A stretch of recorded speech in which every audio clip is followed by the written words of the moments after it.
सर्वप्रथम गजानन महाराज प्रकट दिनाच्या सर्व गजानन भक्तांना खूप खूप शुभेच्छा।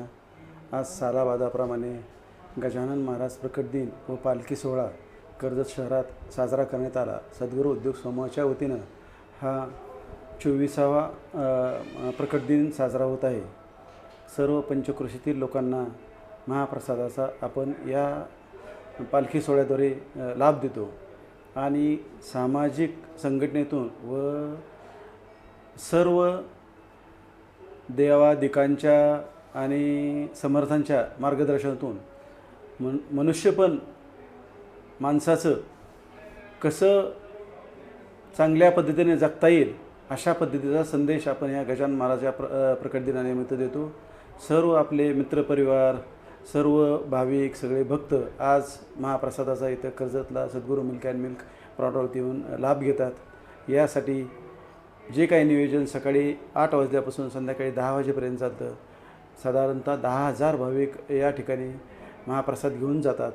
अशीशी उत्तरोत्तर प्रगती सर्व भाविकांची, त्याचबरोबर आमच्या उद्योग समूहाची सर्वत्र व्हावी आणि त्याच्यातून सगळीकडे महाराजांचे जे काय संदेश आहे तो जावा। शेगाव या ठिकाणी जे स्वच्छतेचं ब्रीद आहे ते ज्या पद्धतीने साधारण आपल्या महाराष्ट्रात, भारतात अलौकिक आहे की ज्या ठिकाणी माऊली या शब्दाचा वापर करून पूर्णपणे सांप्रदायिक भाषा वापरली जाते, त्या सगळ्या तिथालच्या वास्तूचा आपल्या इथं पॉझिटिव्ह ॲटिट्यूड व्हावा ही एक आमच्या सगळ्या उद्योग समूहाची इच्छा असते।